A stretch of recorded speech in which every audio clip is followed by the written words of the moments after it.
السلام عليكم ورحمة الله وبركاته. حمدا لمن خلق الإنسان وعلمه البيان، والصلاة والسلام على رسول الله وعلى آله حزب الله وأصحابه جند الله، وبعد. فقد قال الله تعالى في القرآن العظيم والفرقان المجيد: أعوذ بالله من الشيطان الرجيم، بسم الله الرحمن الرحيم. إن الدين عند الله الإسلام. தப்சீர் வகுப்பை நடத்துவதற்காக நாம் அமர்ந்திருக்கிறோம். இன்று ஹிஜ்ரி 1447 ரமதானுல் முபாரக், ரமதான் பிறை 13, காயல்பட்டினம், தென்னிந்திய காயல்பட்டணம் அல் ஜாமியுல் கபீர் ஃபுதுபா பெரிய பள்ளியினுடைய இந்த மஸ்ஜிதிலே இந்த தப்சீர் வகுப்பு நடைபெறுகிறதனுடைய இந்த தொடரில் இன்றைய தினம் நாம் சூரத்து யூசுஃபை தப்சீர் விளக்கத்திற்காக எடுத்துக்கொள்கிறோம். இந்த சூரா ஒரு அற்புதமான சூரா. இது குறித்து அல்லாஹ் என்ன சொல்லுகிறான்? இந்த குர்ஆனில், இந்த சூறாவில் சொல்லப்படக்கூடிய செய்திகள், வரலாற்று குறிப்புகள் இந்த சமூகத்திற்கு எந்த வகையிலே பலனளிக்கும், இதில் சொல்லப்பட்ட படிப்பினைகள் என்ன என்பது குறித்த நீண்ட தகவல்கள், மிக அற்புதமான விஷயங்களை வல்ல அல்லாஹ் குறிப்பிடுகிறான். இந்த சூறாவிற்கு அருமையான இமாம்கள் மிக அற்புதமான அழகான விளக்க உரைகளை தந்திருக்கிறாங்க. அதோடு இன்றைய காலத்தில் விஞ்ஞானம் தொடர்பான பல தகவல்களும் அதிலே இணைந்திருக்கிறது. அதையெல்லாம் இணைத்து ஒரு கோர்வை செய்து ஒரு சிறு ஆய்வும் செய்து இன்ஷா அல்லாஹ் இந்த சூறாவை நாம் தொடராக நடத்தலாம் என்று நான் கருதி இருக்கிறேன். அல்லாஹ்வின் புறத்திலிருந்து நான் உதவியை தேடுகிறேன். அருமையானவர்களே, அல்லாஹ் குர்ஆன்ல சொல்லும் பொழுது சூரத்து தாஹால அல்லாஹ் சொல்றான், கதாலிக நகுஸ்ஸு அலைக மின் அம்பாயி மா கத் சபக்.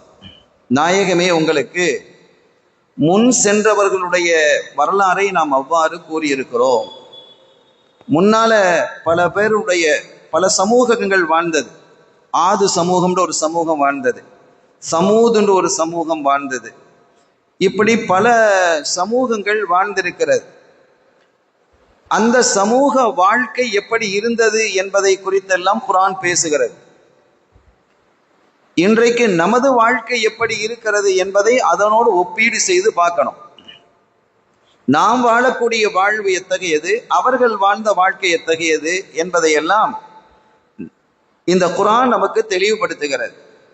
இனிமேல் என்னென்ன நடக்கும் என்பதையும் குர்ஆன் சொல்லுகிறது.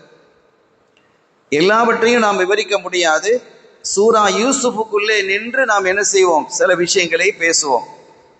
இந்த சூரா தாஹாவினுடைய இந்த வசனத்தில் அல்லாஹ் சொல்றான், ஆத்தைனாக்க மில்லதுன்னா திக்ரா, நம்மிலிருந்து ஒரு அற்புதமான வேதத்தை நாம் உங்களுக்கு தந்திருக்கிறோம். இந்த குர்ஆனை நம்ம ஆய்வு செய்து பார்த்தால் ரொம்ப ஆச்சரியமாக இருக்கும். நாம் திகைத்து போய் விடுவோம். அந்த அளவிற்கு ஆச்சரியமான பல தகவல்களை குர்ஆன் பேசுகிறது. வேற எந்த வேதமும் பேசவில்லை, பேச முடியாது. இந்த குர்ஆனை நாம் அற்புதமான திக்ரை, நினைவூட்டலை, அற்புதமான பொக்கிஷத்தை நாம் தந்திருக்கிறோம் என்று சொன்ன அல்லாஹ், மன் அஅரத அன்ஹு, யார் இதை புறக்கணிக்கிறாரோ ஃபஇன்னஹு யஹ்மிலு யௌமல் கியாமத்தி விஸ்ரா, நாளை மறு உலகத்தில் அவர் பாவச் சுமையை தான் சுமக்கார். ஒரு பெரும் பாவ சுமையை அவர் சுமப்பார் நாளை மறு உலகத்திலே. குர்ஆனை புறக்கணித்தார். ஹாலிதீன ஃபீஹா, அவர் நரகத்திலேயே நிரந்தரமாக இருப்பார். வஸாலஹும் யௌமல் கியாமத்தி ஹிம்லா, அது மறு உலகத்திலே அவருக்கு மிகப்பெரிய கெட்ட சுமையாக இருக்கும் என்று அல்லாஹ் சொல்றான். இந்த வசனத்திலிருந்து அல்லாஹ் என்ன சொல்ல வருகிறான் என்றால், குர்ஆனை நீங்கள் ஆய்வு செய்யுங்கள், குர்ஆனை நீங்கள் தெரிந்து கொள்ளுங்கள், குர்ஆனை நீங்கள் புரிந்து கொள்ளுங்கள். அதை புரிந்து கொண்டு நீங்கள் 2 ரக்காத்து வணங்குறது இருக்கிறதே, ஸல்லல்லாஹு அலைஹி வஸல்லம் சொல்லுவாங்க, நீங்க 2 ரக்காத் அல்லாஹ்வை அறிந்து, அவனுடைய ஆற்றலை அறிந்து, அவனுடைய வல்லமையை அறிந்து 2 ரக்காத் நீங்க தொழுதா அது 1000 ரக்காத்துக்கள் அறியாமல் தொழுவதை விட சிறந்ததுங்கிறாங்க. 2 1000-ஐ விட சிறக்குது. நம்ம யோசிக்கணும், 2 என்ன தூரம், 1000 எவ்வளவு தூரம்? அந்த 1000-ஐ விட 2 சிறந்தது என்றால் இந்த இல்முக்கு, குர்ஆனினுடைய அறிவுக்கு, குர்ஆனை ஆய்வு செய்வதற்கு இந்த இஸ்லாம், இந்த ஷரியா, ஸல்லல்லாஹு அலைஹி வஸல்லம் அவர்கள் எவ்வளவு முக்கியத்துவம் தந்திருக்கிறார்கள் என்பதை நம்ம புரியணும். இன்ஷா அல்லாஹ் அந்த வகையிலே நாமும் ஒரு சின்ன ஒரு ஆய்வின் அடிப்படையில் தான் இந்த பாடத்தை நாம் நடத்த வந்திருக்கிறோம். இப்ப நம்ம செய்திக்கு வருகிறோம். 1,24,000 நபிமார்கள் வந்தாங்க, நம்ம படிச்சிருக்கிறோம். ஏறக்குறைய 1,24,000 பேர், ஏறக்குறைய 1.25 லட்சம் வந்திருக்கிறாங்க. அந்த 1.25 லட்சத்துல 1,24,000 நபிமார்களில் 25 பேரைத்தான் அல்லாஹ் குர்ஆன்ல சொல்றான். குர்ஆன்ல இடம்பெற்றிருக்கக்கூடிய நபிமார்களுடைய பெயர் ஒன்லி 25 தான். சரி, இந்த 25 பேரினுடைய வரலாறையாவது முழுமையாக நிறைவாக சொல்கிறானா என்றால் இல்லை. அந்த 25 பேர்ல 13 பேரினுடைய 13 நபிமார்களுடைய வரலாற்றை தான் அல்லாஹ் என்ன செய்யறான், குறிப்பிடுகிறான். சில நபிமார்களுடைய வரலாறு சிறியதாக இருக்கிறது, சில நபிமார்களுடைய வரலாறு மிக பெரியதாக இருக்கிறது. மூசா அலைஹிஸ்ஸலாம் அவர்களுடைய வரலாறை பரவலாக சொல்கிறான். இப்ராஹிம் அலைஹிஸ்ஸலாம் அவர்களுடைய வரலாறை பரவலாக சொல்கிறான். ஆனா ரொம்ப அதிகமாக சொன்னது மூசா நபியினுடைய வரலாறு தான். நீங்க வரிசை எடுத்து பார்த்தா மூசா நபியினுடைய பெயர் மாத்திரம் குர்ஆன்ல 64 தடவை இடம்பெறுது. வேற எந்த நபிமார்களும் இவ்வளவு இடம்பெறல. கண்மணி ஸல்லல்லாஹு அலைஹி வஸல்லம் அவர்களுடைய திருநாமம் 5 இடத்துல இடம்பெறுது. பிற நபிமார்களுடைய பெயர்களும் என்ன செய்ய இடம்பெறுது. ஆனா மூசா நபியினுடைய பெயர் இடம்பெற்ற அந்த எண்ணிக்கை அளவுக்கு வேற எந்த நபிமாருடைய பெயரும் இடம்பெறல. படிப்பினைகள் அதில் அதிகம் இருக்கு, அதுல அதிகமான படிப்பினை இருக்கிறது. ஆனால் எந்த நபியினுடைய வரலாற்றையும் அல்லாஹ் வரிசைப்படுத்தி சொல்லல. சூரத்துல் பக்ரால இருக்குது, சூரத்துல் கஸஸ்ல இருக்குது, சூரத்துல் நம்ல இருக்கு. இப்படி மாறி மாறி மாறி அந்த நபிமார்களுடைய வரலாறுகளை பரவலாக என்ன செஞ்சிருக்கிறான், குர்ஆன் முழுவதுமாக அல்லாஹ் சொல்லி இருக்கிறான். கடைசி ஜுதுக்கு வந்தாலும் அம்மால வந்தாலும் அங்கே என்ன செய்ய, சுஹபி இப்ராஹிம மூசா, இப்ராஹிம் அலைஹிஸ்ஸலாம் மூசா அலைஹிஸ்ஸலாம் அவர்களுக்கு கொடுத்த ஆகமங்கள். வேதம் என்பது வேறு, ஆகமங்கள் என்பது வேறு. சுஹுஃப்னு சொல்றோமா இல்லையா? வேதங்கிறது 4 தானே. மூசா அலைஹிஸ்ஸலாம் கொடுத்த தௌராத்து, தாவூத் அலைஹிஸ்ஸலாம் கொடுத்த ஜபூரு, ஈசா அலைஹிஸ்ஸலாம் அவர்களுக்கு கொடுத்த இன்ஜீல், ஸல்லல்லாஹு அலைஹி வஸல்லம் கொடுத்த குர்ஆன் ஷரீஃப் 4. அது அல்லாம 110 சுஹுஃப்கள் என்று சொல்லக்கூடிய ஆகமங்களை அல்லாஹ் வழங்கி இருக்கிறான். அதுல ஆகமங்கள் என்றால் அதுல சட்ட திட்டங்கள்லாம் இருக்காது, ஒன்லி அட்வைஸ், நசீஹத்துகள் தான் அதுல என்ன செய்யும், பெரும்பாலும் இருக்கும். ஹைர். இப்ப இந்த நபிமார்களுடைய வரலாறுகளை நீங்கள் பார்த்தீங்கன்னா ஒவ்வொரு பகுதி அங்க ஒன்றும் இங்கொன்றுமாக அல்லாஹ் பரவலாக சொல்லி இருக்கிறான். தர்த்தீபாக எந்த நபியினுடைய வரலாற்றையும் அல்லாஹ் சொல்லல, யூசுப் நபியினுடைய வரலாற்றை தவிர. இப்ப சூரத்து இப்ராஹிம் இருக்குது, சூரத்து ஹூத் இருக்குது. அவங்களுடைய வரலாறு அப்படியே முழுமையா வருதாண்டா வரல, பிற வரலாறுகளும் வருது, பிற செய்திகளும் வருது, அவங்க செய்திகளும் இடம்பெறுது. ஆனால் சூரா யூசுப் இருக்குதே, யூசுஃபுடைய வரலாறை அல்லாஹ் சிறு வயதிலிருந்தே துவக்கி சொல்றான். இது ஒரு ஆச்சரியமான விஷயம். அப்ப அந்த ஒரு முக்கியத்துவத்தை யூசுப் நபி அலைஹிஸ்ஸலாம் அவர்களுடைய வரலாறுக்கு கொடுத்திருக்கிறான் என்பது மாத்திரம் அல்லாமல் ஸல்லல்லாஹு அலைஹி வஸல்லம் அவர்களை பார்த்து அல்லாஹ் சொல்றான், நஹ்னு நகுஸ்ஸு அலைக அஹ்ஸனல் கஸஸ் பிமா அவ்ஹைனா இலைக ஹாதல் குர்ஆன். இந்த குர்ஆன்ல உங்களுக்கு நாம் பல வரலாறுகளை நம்ம சொல்லி இருக்கிறோம், உங்களுக்கு நிறைய வரலாறுகளை நம்ம சொல்லி இருக்கிறோம்.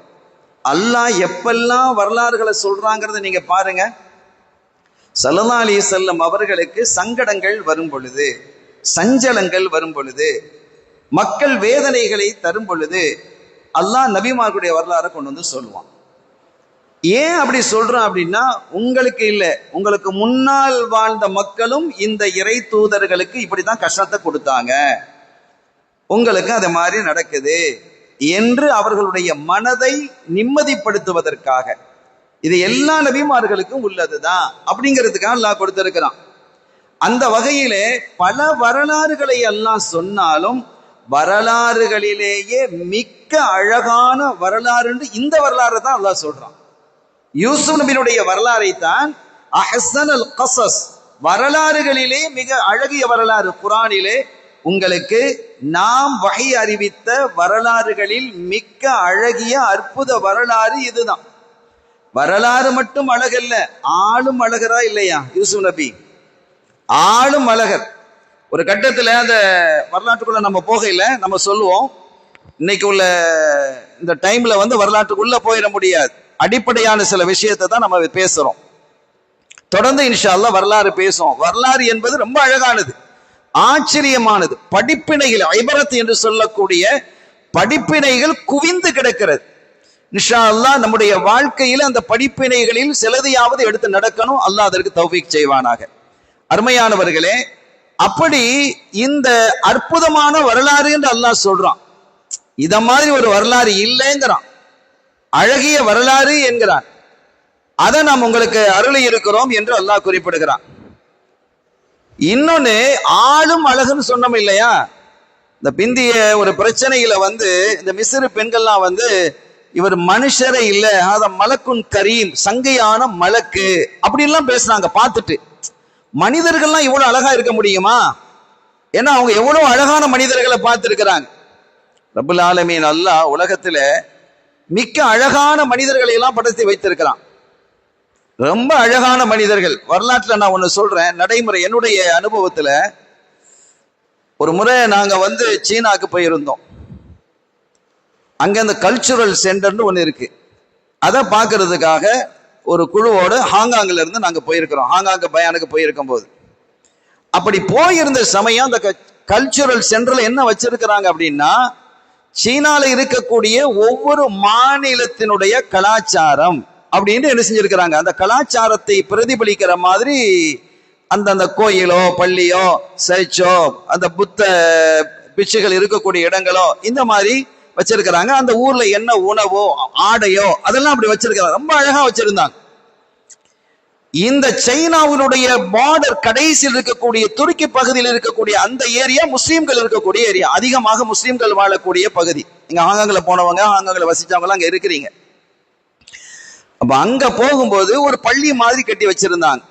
அங்க நம்ம போனோம். போனா அங்க ஒரு 3 இளைஞர்கள் 3 இளைஞிகள் 6 பேர் இருந்தாங்க. என்னுடைய ஹயாத்துல நான் சொல்றேன், அந்த மாதிரி ஒரு அழகை நான் பார்த்ததே இல்லை. வந்தவங்க எல்லாரும் சொன்னாங்க, இது இப்படிலாம் அழகா அப்படின்னு. நாங்க திகைச்சு போயிட்டோம். சுப்ஹானல்லாஹ், உலகத்திலேயே இவர்கள் தான் அழகுன்னு நாங்க நினைக்கிறோம். அதுக்கு மேல அல்லாஹ் எங்க வச்சுக்கலாம் தெரியல. நம்ம பார்த்ததுல அந்த 6 பேரினுடைய அந்த தோற்றமும் அப்படி பிரமிக்க வைத்தது. ஆனால் அவர்களிடத்துல தீன் இல்லை, மார்க்கம் இல்லை. நாங்க போய் சில சூறாக்களை ஓதனோம், கசீதாக்களை படிச்சோம். அதுல அப்படியே ரொம்ப அவங்க லயிச்சிட்டாங்க. அவங்க எல்லாருக்கும் இஸ்லாமிய பேர் இருக்குது, ஆனால் முஸ்லீம் இஸ்லாமியனுடைய சட்ட திட்டங்கள் என்னன்னு எதுவுமே தெரியல. எதுவுமே தெரியல. சூரத்துல் ஃபாத்திஹா கூட ஓத தெரியல. இந்த சைனாவினுடைய கம்யூனிசம் எத்தகையது என்பதெல்லாம் நமக்கு தெரியும். நம்ம அதுக்குள்ளேயும் போக விரும்ப இல்லை. எல்லாம் விவரமான ஆட்கள் தான் அங்க இருக்கிறீங்க. அப்ப அந்த கம்யூனிசம் என்பது பொதுவாக மதத்தை மார்க்கத்தை அங்கீகரிக்காது பெரும்பாலும். அப்ப அந்த வகையில நாங்க போகும்போது கடைசியில அவங்கள விட்டு பிரியறதே கஷ்டமா இருந்தது.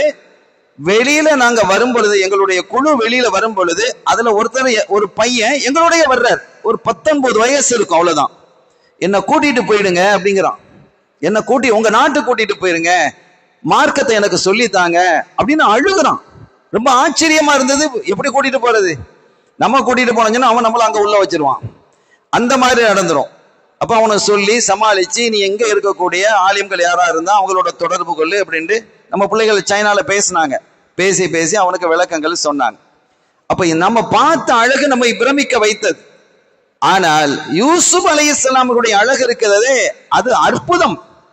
அதை பார்த்த போது எல்லாருமே அந்த பெண்கள் எல்லாம் மிஸ்ரு பெண்கள் எல்லாம் திகைச்சு போனாங்க, கையை அறுத்தாங்கன்னு குர்ஆன் சொல்லுது. ஃபகத்தஅன ஐதியஹுன்ன அப்படின்னு வருது.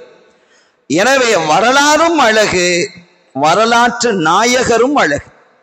அவ்வளவு அழகான தோற்றத்திலே ரப்பல் ஆலமீன் அல்லாஹ் ஜல்ல ஷானஹு வ தஆலா சையதுனா யூசுப் அலைஹிஸ்ஸலாம் அவர்களை படைத்திருக்கிறான். அதையும் தாண்டி அழகுதான் கண்மணி ஸல்லல்லாஹு அலைஹி வஸல்லம். அவங்க எல்லாத்திலும் நம்ம டாப் 1, அவங்கள நாம கொண்டு வரல. ஒவ்வொரு துறையிலேயும் ஒரு நபியை அல்லாஹ் சிறப்பாக்கி வைத்திருக்கிறான். எல்லாவற்றிலும் உச்சத்தை சிகரத்தை தொட்டவர்கள் ஸல்லல்லாஹு அலைஹி வஸல்லம் அவர்கள். அதை நாம புரிஞ்சுக்கிடணும்.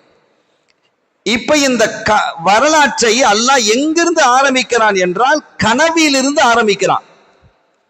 இந்த குர்ஆன்ல கனவிலிருந்தே ஆரம்பிக்கிறான். இது கால யூசுஃபு லி அபீஹி யா அபதி இன்னி ரஅய்து அஹத அஷர கௌகபன். தன்னுடைய வாப்பாட்ட சொல்றாங்க, யாக்கூப் அலைஹிஸ்ஸலாம் அவங்கள்ட்ட சொல்றாங்க. யாக்கூப் அலைஹிஸ்ஸலாம் யாரு அப்படிங்கறது ஒரு ஷார்ட் பிரீஃபா உங்களுக்கு அந்த வரலாறை நான் சொல்லுவேன் இன்ஷா அல்லாஹ். அதை சொன்னாதான் இந்த தொடர் நமக்கு புரியும். திடீர்னு இந்த வரலாறுக்கு உள்ள நம்ம போறதை விட அதுக்கு முன்னால உள்ள சில விஷயங்களை, இது என்னுடைய தர்தீப் அல்ல, தஃப்சீருடைய இமாம்கள் அதை கொண்டு வர்றாங்க. இதை கொண்டு இதை பேசும் பொழுதுதான் இதனுடைய யதார்த்தம் என்னங்கிறது புரியும் அப்படிங்கறத நமக்கு அவங்க சொல்றாங்க. சரி, இந்த ஆயத்தை நம்ம சொல்லிடுவோம். யூசுப் அலைஹிஸ்ஸலாம் சொல்றாங்க, வாப்பா நான் ஒரு கனவு கண்டேன். 11 நட்சத்திரங்கள், சூரியன், சந்திரன், வஷம்ஸ வல் கமர ரஅய்துஹும் லீ சாஜிதீன், அவை அனைத்தும் எனக்கு சுஜூது செய்யற மாதிரி நான் கனவு கண்டேன் அப்படின்னு சொல்றாங்க. யாக்கூப் அலைஹிஸ்ஸலாம் அவர்கள் திகைத்து போயிட்டாங்க, அப்படியே ஆடிட்டாங்க. திகைச்சு போயிட்டு சொன்னாங்க, காலையா புனைய மகனே, லா துக்ஸுஸ் லா தக்ஸுஸ் ருயாக்க, இந்த உன கனவை அலா இஹ்வதிக, உன்னுடைய சகோதரர்களிடம் சொல்லி விடாதே, சொல்லாதே. ஏன் சொல்லக்கூடாது அப்படின்னா, ஃபயகீதுலக கைதா, அவங்க சூழ்ச்சி செய்வாங்க, அதன் மூலமாக உனக்கு ஆபத்து ஏற்படும்.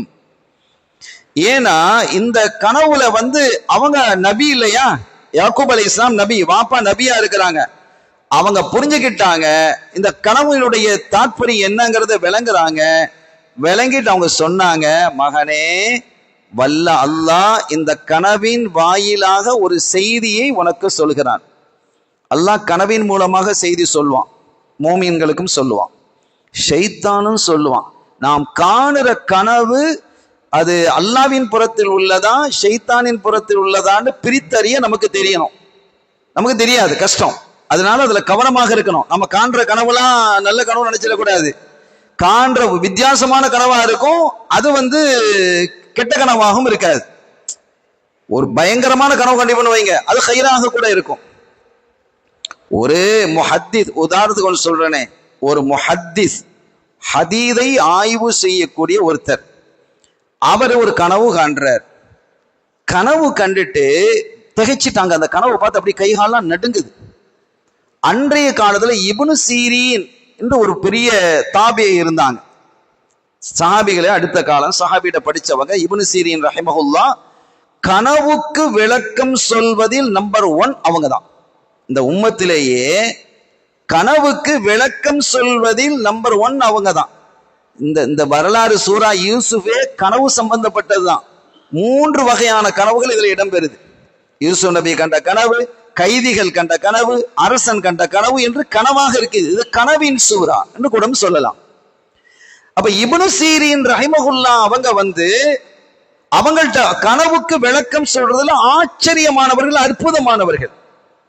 இன்ஷா அல்லாஹ் இந்த கனவினுடைய இந்த வரலாற்றினுடைய தொடரிலே நான் அவங்களை பத்தி சொல்வேன். ஏன்னா இது கனவு சம்பந்தப்பட்ட ஒரு சூறாவாக இருப்பதால் இப்னு சீரீன் ரஹிமஹுல்லா அவர்களை தவிர்க்க முடியாது. அவ்வளவு பெரிய நுட்பமானவர்கள். அப்ப அவங்கள்ட்ட இந்த முஹத்திஸ், இந்த ஹதீஸ் ஆய்வாளர் கேட்கிறாரு, நான் ஒரு கனவு கண்டேன், எனக்கு பயமா இருக்கு, கைகள்லாம் நடுங்குது, என்ன கனவு சொல்லுங்க. ஏன்னா அவங்களைய பத்தி தெரியும், அவங்க ஒரு சாலிஹான மனிதர், ரசூலுல்லாஹ்வுடைய ஹதீதுகளை ஆய்வு செய்யறாரு. எனவே அவர் தப்பான ஆள் இல்லை. ஆனா கனவு இப்படி வித்தியாசமா கண்டிக்கிறேன்னு சொல்றாங்களே, சொல்லுங்க அப்படின்னதும், நான் ரசூலுல்லாஹி ஸல்லல்லாஹு அலைஹி வஸல்லம் உடைய கபரை தோண்டுவதாக கனவு கண்டேன். நான் போய் கபரை தோன்றேன். அப்போ அவங்க சொன்னாங்களா, நீங்க பார்த்து ஹைர் என்ற ஐத்தா, நீங்க பார்த்த கனவு நல்ல கனவு, ரசூலுல்லாஹ்வினுடைய சுன்னத்துக்களை எல்லாம் நீங்கள் ஹயாத்தாக்குவீர்கள். அப்ப நம்ம பார்க்கறதுக்கு ஒரு மாதிரியா இருக்கா இல்லையா? சில சமயம் நல்ல கனவு மாதிரி இருக்கும், அதுக்கு கெட்ட பொருள்களும் இருக்கும். நல்ல கனவு மாதிரி இருக்கும், நல்லதாகவும் இருக்கும்.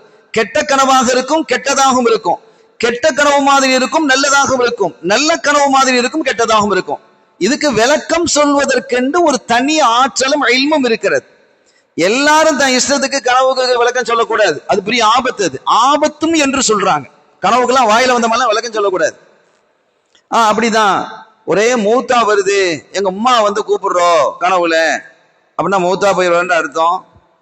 அப்படி கிடையாது. அப்படி விஷயம் மௌத்த கண்டா கூட நாள் வாழ்வாங்களாம், அப்படிலாம் ஒண்ணு கிடையாது. ஒவ்வொரு நபரை பொறுத்தும் அந்த கனவு மாறும். ஒரே கனவு தான், இவருக்கும் வந்திருக்கும் அவருக்கும் வந்திருக்கும். ஆனா இவருக்கு வேற விளக்கம், இவருக்கு வேற விளக்கம். நபரை பொறுத்தும் கனவினுடைய விளக்கம் மாறும். நேரத்தை பொறுத்தும், காலத்தை, சூழலை பொறுத்தும் கனவினுடைய விளக்கம் மாறும். கண்ணியத்திற்குரிய பெருமக்களே, எனவே இவங்க இப்படி ஒரு கனவு காண்றாங்க. 11 நட்சத்திரங்கள், சூரியன், சந்திரன், இவைகள் எல்லாம் தனக்கு சுஜூது செய்வது மாதிரி என்ன செய்யறாங்க, கனவு காண்றாங்க. இதை வாப்பா சொல்றாங்க, யாக்கூப் நபி, வாப்பா நீ யார்ட்டையும் சொல்லிடாத, குறிப்பா உன் சகோதரர்கள்ட்ட சொல்லிடாத. பிரதர்ஸ் மொத்தம் 12 பேர், அவங்களுக்கு பிரதர்ஸ் 12 பேர், நீ யார்ட்டையும் சொல்லக்கூடாது என்று சொல்லிட்டாங்க.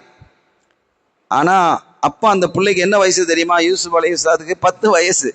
அந்த கனவு காணும் போது ஏறக்குறைய 10 வயசு. சின்ன பிள்ளை தானே, சொல்லிட்டாங்க. காக்கா தானே, எல்லாம் காக்கா தானே அப்படின்னு. 10 காக்கா, அவ ஒண்ணு 11, 12வது தம்பி ஒண்ணு இருக்குது புனியாமின்னு சொல்லி, மொத்தம் 12 பேர். இவங்க சொல்லிட்டாங்க. கடைசி என்ன ஆச்சு? ஒரு சதி திட்டம் உருவானது.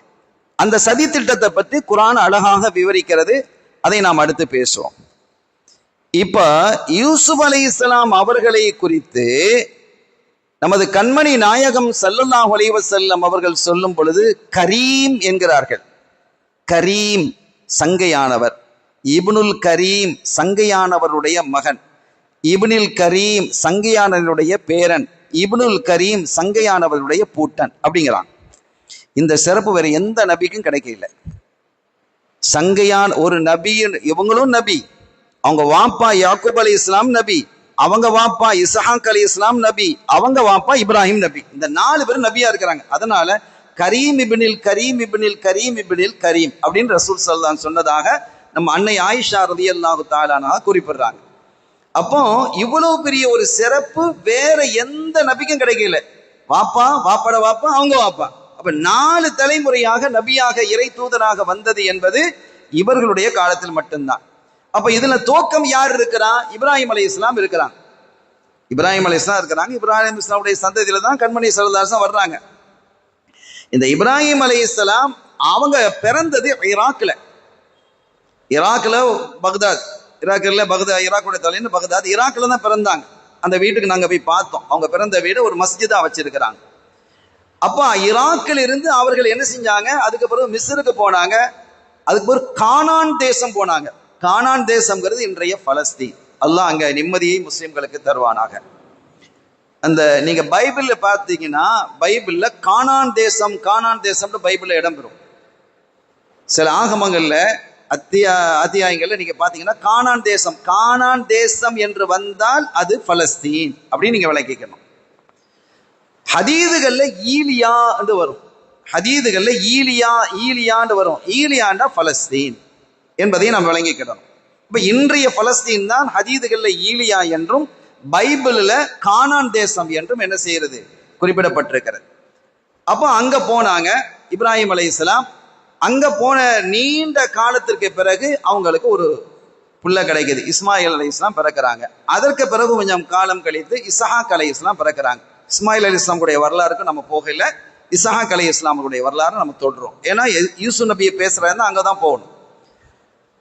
அப்போ சாரா அம்மையார், அவங்களுடைய மனைவி, இப்ராஹிம் அலைஹிஸ்ஸலாம் அவர்களுடைய மனைவி சாரா அம்மையார் இருந்தாங்க. அப்புறம் ஹாஜர் அம்மையார் இருந்தாங்க. ஹாஜர் அம்மையாருக்கு தான் இஸ்மாயில் அலைஹிஸ்ஸலாம் பிறந்தாங்க. சாரா அம்மையாருக்கு யாரு பிறந்தா? இஸ்ஹாக் அலைஹிஸ்ஸலாம் பிறந்தாங்க.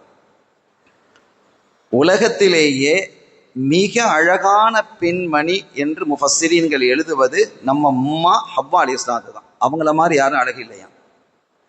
அதற்கு அடுத்தபடி அதே மாதிரி ஒரு அழகு கொடுக்கப்பட்டவர் யார் என்றால் சாரா அலைஹிஸ்ஸலாம், இப்ராஹிம் அலைஹிஸ்ஸலாமுடைய மனைவி, இஸ்ஹாக் அலைஹிஸ்ஸலாமுடைய உம்மா. இப்ப இந்த இஸ்ஹாக் அலைஹிஸ்ஸலாம் அவர்களுக்கு 2 பிள்ளைகள். அவங்களுக்கு கல்யாணம் முடிஞ்சு அவங்களுக்கு 2 ஆம்பளை பிள்ளை பிறக்குது. ஒன்னு ஈசு, இன்னொன்னு யாக்கூப். ஈசு, யாக்கூப் என்று 2 பிள்ளைகள். வரலாறு நம்ம தெளிவா படிச்சுக்கிடணும். வரலாறு தெரியாத ஒரு சமுதாயம் இன்னொரு வரலாற்றை உருவாக்க முடியாது. அப்ப நம்ம வரலாறு நாம தெரியணும். குர்ஆன் மிக அழகாக பேசுகிறது. தஃப்சீர் மிக தெளிவாக அதனுடைய விளக்கங்களை இமாம்கள் சொல்றாங்க. அப்ப இந்த 2 பிள்ளைகள்ல ஈஸ், யாக்கூப், இதுல என்ன அப்படின்னா, வாப்பாக்கு ஈசு மீது பிரியம் கூட இஸ்ஹாக் அலைஹிஸ்ஸலாம் அவர்களுக்கு, உம்மாக்கு யாக்கூப் அலைஹிஸ்ஸலாம் மீது பிரியம் கூட. 2 மகன்கள் இருக்கிறாங்க. உம்மாக்கு ஒரு புள்ள மேல பாசம், வாப்பாக்கு 100 புள்ள மேல பாசம் கூட. பாசம் 2 பேர் மேலே இருக்குது. ஒரு புள்ள மேல கூட குறைங்கிறது இருக்குமா இல்லையா? இது இயல்பு தானே. இது ஒன்றும் தப்பு அல்ல, தவறு அல்ல. 4 பிள்ளைகள் இருக்குது. ஆனா 4 பிள்ளைகளுக்கு சரிசமமா செய்யணும். எனக்கு அந்த பிள்ளைய கூட பிடிக்குது அப்படிங்கிறது கூட கொடுக்க முடியாது, கொடுக்க கூடாது, ஹராம். ஆனா பாசம் என்பது கல்பு சம்பந்தப்பட்டது, அது உளவியல் சம்பந்தப்பட்டது. உள்ளம் என்பது அல்லாஹ்வுடைய கையில இருக்கு. எனவே ஒரு நபரின் மீது கூடுதல் பாசம், ஒரு குறைய பாசம் இருக்கிறது என்பதை மார்க்கம் தடை செய்யவில்லை. ஸல்லல்லாஹு அலைஹி வஸல்லம் அவங்க சொல்றாங்க, யா ரப்பி, 9 மனைவிமார்கள் ஏக காலத்தில் இருந்தாங்க. 11 மனைவிகள்ல ஏக காலத்துல 9 மனைவிமார்கள் இருந்தாங்க. எனக்கு 9 மனைவிமார்களை தந்திருக்கிறா. அவங்களுக்கான நாட்களை நான் சரியாக பிரித்து கொடுக்கிறேன், அவர்களுக்கான ஹக்குகளை நான் சரியாக கொடுக்கிறேன், எல்லாம் நான் சரியா தான் இருக்கிறேன். ஆனா கல்பு மட்டும் ஆயிஷா மேல மாயிலாகுது, சாயிதே, என் கல்பு உன் கையில தான் இருக்கு அப்படின்னு அல்லாஹ்ட்ட சொல்றாங்க. கல்பு ஆயிஷா பக்கம். ஏன்னா ஆயிஷா நாயகனுடைய அறிவு துடுதுடன் வர்றது, ஞாபக சக்தி, ஆற்றல், திறமை, மருத்துவம், கவிதை என்று எல்லா துறைகளையும் உச்சத்தை தொட்டவங்க. அப்ப இயல்பா வருமா இல்லையா? பள்ளிக்கூடத்துல ஒரு ஆயிஷா நாயை விட அழகான பெண்கள்லாம் ரசூலுடைய மனையில இருக்கிறாங்க. ஜுவைரியா நாயகி ரொம்ப அழகான ஆளு, ரொம்ப அழகான ஆளு ஜுவைரியா நாயகி. ஆனாலும் ஆயிஷா நாயை மேல கொண்டு வந்த அந்த அன்பு, அந்த காதல் காரணம் என்னன்னா, அவர்களை கொண்டு கூடுதல் பலன் தன்னுடைய உம்மத்துக்கு இருக்கிறது. நீங்க அடிப்படையை விளங்கணும். சும்மா நேசிச்சாங்கலாம் பேசிக்கிட்டு போக முடியாது. ஒவ்வொன்றுக்கும் ஸல்லல்லாஹு அலைஹி வஸல்லம் ஒரு காரியத்தை செய்தால் சொன்னால் அதில் 1000 பொருள்கள் இருக்கும் அப்படிங்கறத நம்ம விளங்கிக்கிடணும். அந்த வகையில ஆயிஷா ரலியல்லாஹு தஆலா அவர்கள் மீது என்னுடைய கல்பு சாயிது ரப்பே அப்படின்னு சொன்னாங்க. அப்ப அது ஒரு பிரச்சனை இல்லை. பள்ளிக்கூடத்துல பிள்ளைகள் இருக்கும், ஒரு பையன் மேல கூடுதல் பாசம் இருக்கும், நல்லா படிக்கிறான், பிரியம் வருமா இல்லையா? அதே மாதிரி பிள்ளைகளுக்கு மேல எல்லா பிள்ளைகளும் பிரியமா தான் இருக்கணும், யாரையும் வெறுக்கக்கூடாது. ஆனா ஒரு பிள்ளைகள் மீது பாசம் கொஞ்சம் கூடுதலாக தூக்கலாக இருக்கிறதாக இருந்தால் அது தவறல்ல. ஆனா பிள்ளைகளுக்கு நீங்க கொடுக்குறீங்க, பொருளை கொடுக்குறீங்க, சொத்தை கொடுக்குறீங்கன்னா சமமா கொடுக்கணும், அதுல மாற்றம் செய்யக்கூடாது, அது பாவமாக போயிடும். இப்ப அந்த வகையில இங்க இஸ்ஹாக் அலைஹிஸ்ஸலாம் அவர்களுக்கு 2 பிள்ளைகள், யாக்கூப் அலைஹிஸ்ஸலாம், ஈசு. யாக்கூப் அலைஹிஸ்ஸலாத்துக்கு உம்மா அதிக பாசம், உம்மா பிள்ளை, ஈசு வாப்பா பிள்ளை. இப்ப ஈசு என்ன பண்ணாருன்னா வேட்டைக்காரர், அவர் வேட்டையாட போவார். யாக்கூப் அலைஹிஸ்ஸலாம் அப்ப நபி இல்ல, சின்ன வயசு. யாக்கூப் அலைஹிஸ்ஸலாம் ஆடு மேய்க்க போவாங்க. இப்படிதான் இருக்கும். ஒரு நாள், ரொம்ப நாள் வயசாயிட்டு, இஸ்ஹாக் அலைஹிஸ்ஸலாம் அவர்களுக்கு வயசாகி இவங்க எல்லாம் நல்லா வளர்ந்துட்டாங்க, பிள்ளைகள்லாம் நல்லா வளர்ந்து வாலிபம் ஆயிட்டாங்க, இவங்களுக்கு பெரிய வயசாயிடுச்சு, கண் பார்வை போயிடுச்சு. இஸ்ஹாக் அலைஹிஸ்ஸலாம் அவர்களுக்கு கண் பார்வை இல்லை. ஒரு நாள் வாப்பா அப்படின்னு கூப்பிடுறாங்க, யார மகன் ஈசுவை கூப்பிடுறாங்க. என்ன வாப்பா, நீ காட்டுல போய் நல்ல ஒரு காட்டு ஆட்டை வேட்டையாடி, எனக்கு ஒரு ஆசையா இருக்கு, காட்டுல இருக்கக்கூடிய ஆடு இருக்கு இல்லையா, அது நல்ல கொழுத்த இதா இருக்கும், காடுல இருக்க நல்ல காடுகள்ல மேயுது, அதுல அருமையான ஒரு ஆட்டை போட்டு அறுத்து நல்ல சுட்டு எனக்கு கொண்டு வரணும், நீ கொண்டு வா, எனக்கு அது ஆசையா இருக்குது, நான் உனக்குன்னு பிரத்யேகமாக ஒரு துவா செய்யறேன் அப்படின்னு என்ன செஞ்சாங்க சொன்னாங்க. இவருக்கு பெரிய சந்தோஷம், வாப்பாவோட ஸ்பெஷல் துவா கிடைக்க போகுது அப்படின்னு ஒரு காட்டுக்கு போயிட்டார். இதை யாரு கேட்டுக்கிட்டீங்கிறான்? அம்மா கேட்டுக்கிட்டீங்கிறான். அம்மாவுக்கு பிரியம் யாரு? யாக்கூப். அவ போன உடனே போயிட்டு வர்றதுக்கு எப்படியும் ஒரு 2 நாள் ஆயிடும். சரி வா மகனே, இங்க வா, வாப்பா ஸ்பெஷல் துவா கேட்க போறாங்க, நபி அவங்க துவா கேட்க போறான்னு காக்காக்கு சொல்லிட்டாங்க.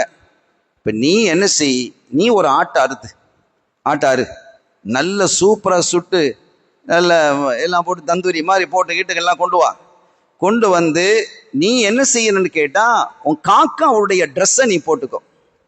ஈசை பொறுத்த வரைக்கும் கொஞ்சம் கையில நிறைய முடிகள் இருக்கும். சில பேருக்கு நல்ல முடி கொசு கொசுன்னு இருக்குமா இல்லையா?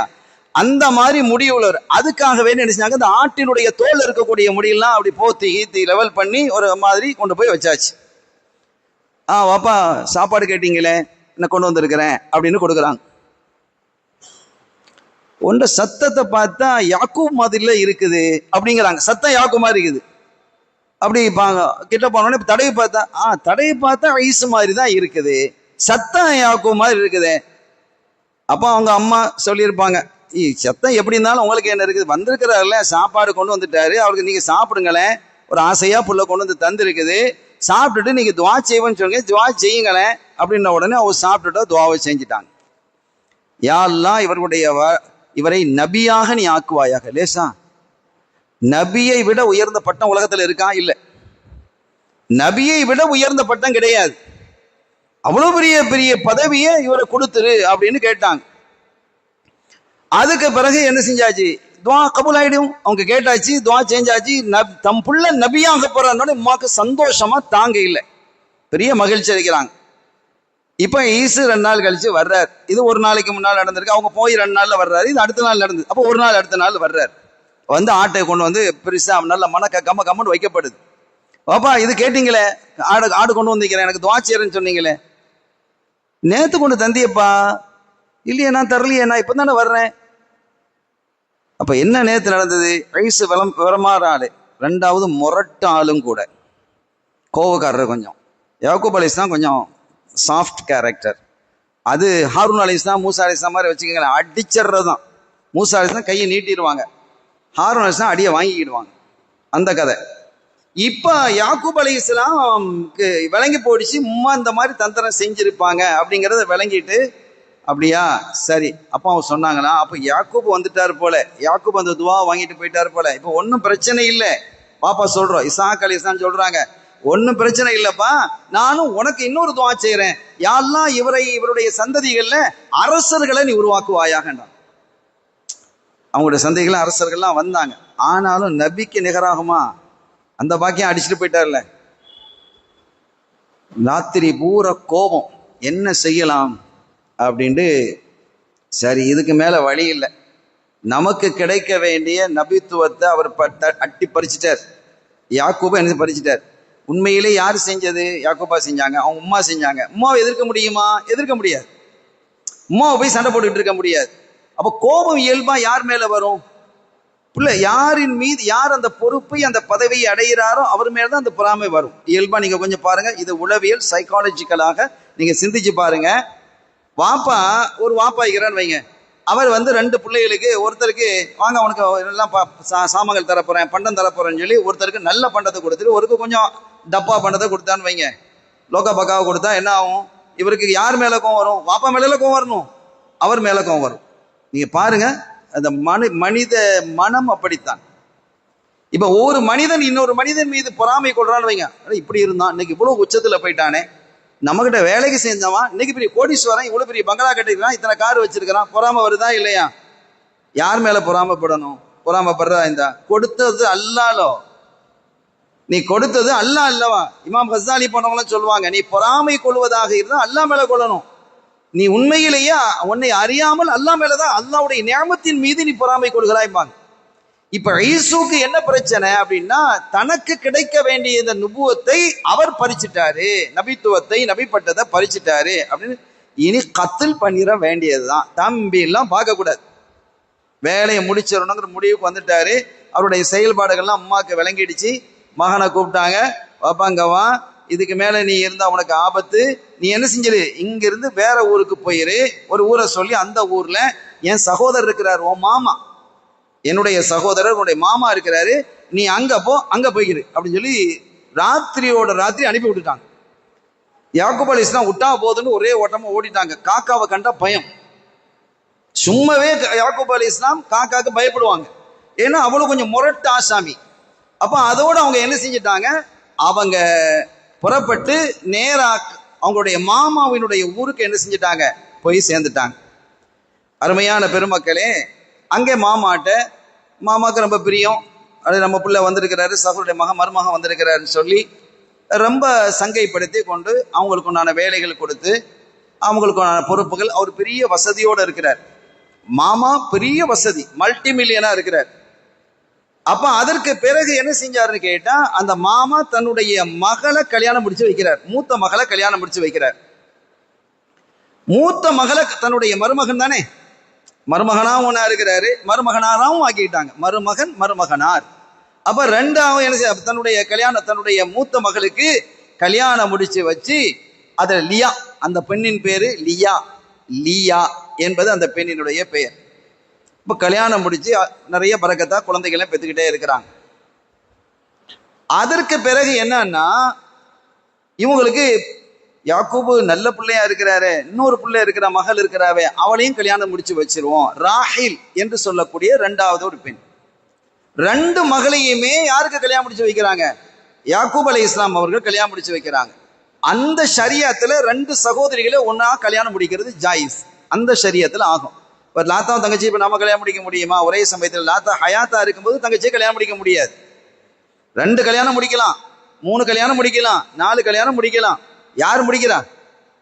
ரெண்டு கல்யாணம் முடிக்கிறதுக்கு தகுதி உள்ளவங்களும் கல்யாணம் முடிக்க மாட்டேங்கிறாங்க, ஒன்னோட நிக்கிறாங்க. தவா அல்லாஹ் பொங்கிஹு மா தாபலக்கும் மினன் நிசாயி மஸ்னாடு தான் ஆரம்பிக்கிறான். 2 கல்யாணம் முடிங்கோ அப்படின்னு ஆரம்பிக்கிறான். ஆனாங்க எல்லாம் ஒன்னோட தான் என்ன செய்யுது, நிக்குது. ஏதா ஒன்று டிவோர்ஸ் ஆச்சு அப்போ கல்யாணம் முடிக்கிறாங்க, அல்லது மூத்தாயிட்டா கல்யாணம் முடிக்கிறாங்களே தவிர ஒரே சமயத்தில் 2 பொண்டாட்டி வச்சிருக்கிறதுங்க யாரா இருக்கிறாங்கன்னா ரொம்ப ரேர். முன்னால் அந்த கொழும்புக்கு போனவங்க கொஞ்சம் கல்யாணம் முடிச்சு இருந்தாங்க. அப்போ அதை விட ஊர்லேயே 2 கல்யாணம் முடிச்சிருக்காங்கன்னு சொன்னால் அது 1000ல் 1 இருக்குமான்னு கூட சொல்ல முடியாது. சரி, அப்படி 2 கல்யாணம் முடிக்கிறதாக இருந்தால் 2 லாத்தா தங்கச்சியும் ஒரே நேரத்தில் கல்யாணம் முடிக்க முடியாது. இது நம்முடைய ஷரியத்தில் உள்ளது.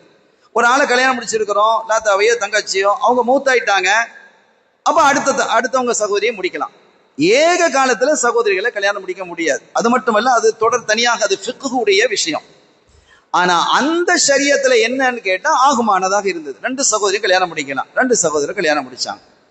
மூத்த சகோதரிக்கு 10 ஆம்பளை பிள்ளைகள் பிறந்தாங்க. மூத்த சகோதரி லியாவிற்கு 10 ஆம்பளை பிள்ளைகள் பிறக்குது யாக்கூப் அலைஹிஸ்ஸலாம் மூலம். 2வது சகோதரிக்கு ராஹில், அவங்களுக்கு 2 புள்ள தான்.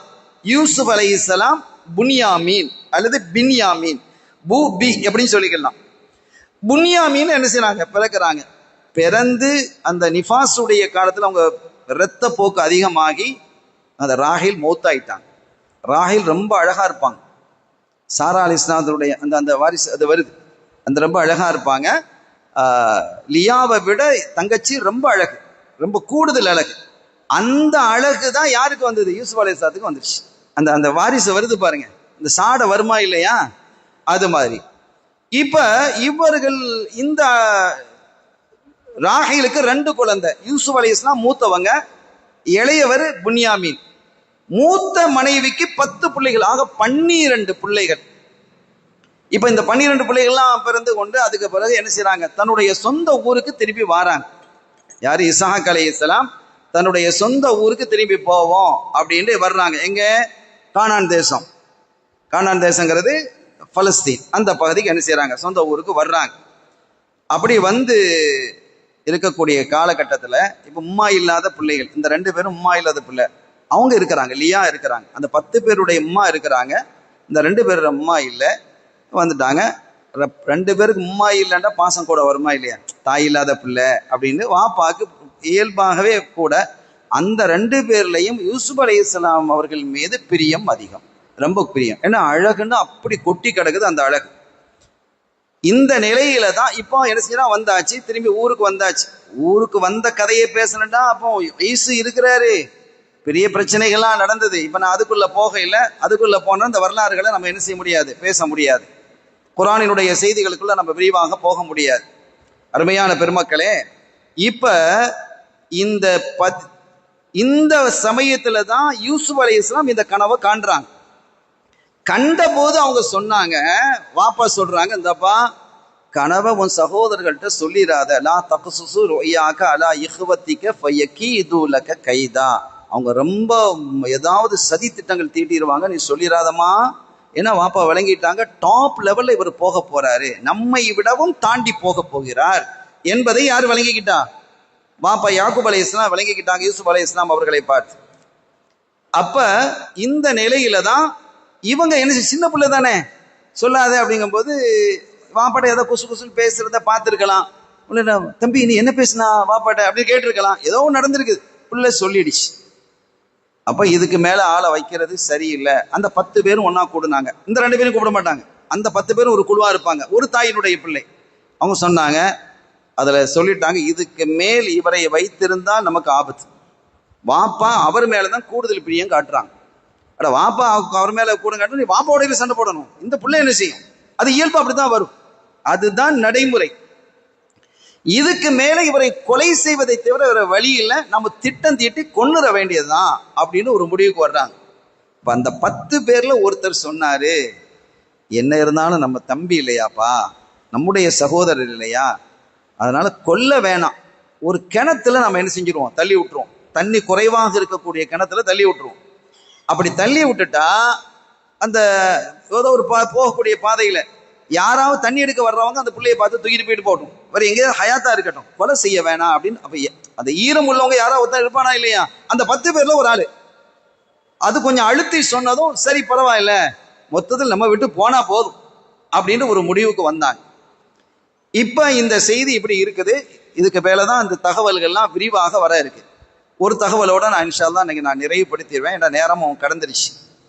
இப்போ ஒருத்தர் ஸல்லல்லாஹு அலைஹி வஸல்லம் அவர்கள்ட்ட வந்து ஒரு யூதன், அந்த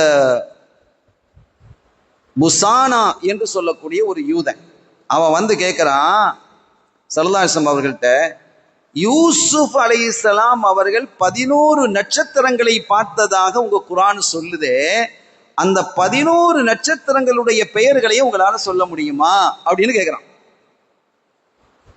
அதை சொல்லுவீங்களா அப்படின்னு கேட்டதும் ஸல்லல்லாஹு அலைஹி வஸல்லம் அமைதியாயிட்டாங்க. ஒன்னு தெரிஞ்சுக்கங்க, ரசூலுடைய வாழ்க்கை இருக்கிறதை எல்லா வகையிலும் படிப்பன. ஒரு ஆன்சர் நமக்கு சொல்ல முடியல, தெரியல, என்ன செய்யணும், அதை சமாளிக்க வேணாம். ஒன்னு தெரியலன்னு சொல்லு, அல்லது அமைதியாயிரு. அமைதியாயிரு, அவன்கிட்ட போய் தர்க்கம் பண்ணாத. அது தெரிஞ்சு நீ என்ன செய்ய போறா, கேட்போமா இல்லையா? இது வேணாங்கிறாங்க. என்ன அழகான வழிமுறை, ஆச்சரியமானது. அமைதியா இருந்துட்டாங்க. கொஞ்ச நேரம் இருக்கும், அல்லாஹ் பொறுக்குமா, அவன் ஜிப்ரீல் இறக்கிட்டான், இறக்கி வச்சுட்டான். அந்த ஆளை கூப்பிடு, அந்த புஸ்தாத்தாளை கூப்பிடு. அந்த புஸ்தானா வந்தாரு. நான் இப்ப உனக்கு சொல்றேன், ஹல்லந்த மோமினும் இன் அக்பர்துக பி அஸ்மாஇஹா, அந்த நட்சத்திரங்களுடைய பெயர்களை நான் சொன்னால் ஒன்னால் நீ நம்புவியா? நான் நம்புறேன்.